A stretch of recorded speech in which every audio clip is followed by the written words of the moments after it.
ఆంధ్రప్రదేశ్ ఇదివరకు 13 జిల్లాలు, టోటల్ ఉమ్మడి ఆంధ్రప్రదేశ్లో 23 జిల్లాలు, విడిపోయిన ఆంధ్రప్రదేశ్లో ఇటు 13 అటు 10.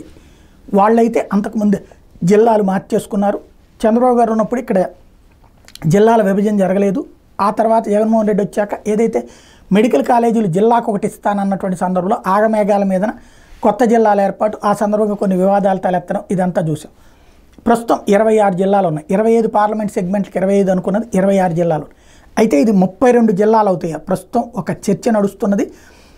పలాస జిల్లా, శ్రీకాకుళం జిల్లా, పార్వతీపురం, విజయనగరం, విశాఖపట్నం, అరకు, అనకాపల్లి, కాకినాడ, రాజమండ్రి, అమలాపురం, నరసాపురం, ఏలూరు, మచిలీపట్నం, విజయవాడ, అమరావతి, గుంటూరు, బాపట్ల, నరసరావుపేట, మార్కాపురం, ఒంగోలు, నెల్లూరు, గూడూరు, తిరుపతి, చిత్తూరు, మదనపల్లి, హిందూపురం, అనంతపురం, ఆదోని, కర్నూలు, నంద్యాల, కడప, రాజంపేట అని 32 జిల్లాలు అవుతాయి అంటూ ఒక కొత్త చర్చ సోషల్ మీడియాలో వైరల్ అవుతుంది. ఎంతవరకు సాధ్యం అన్నటువంటి చూడాల్సి ఉంది.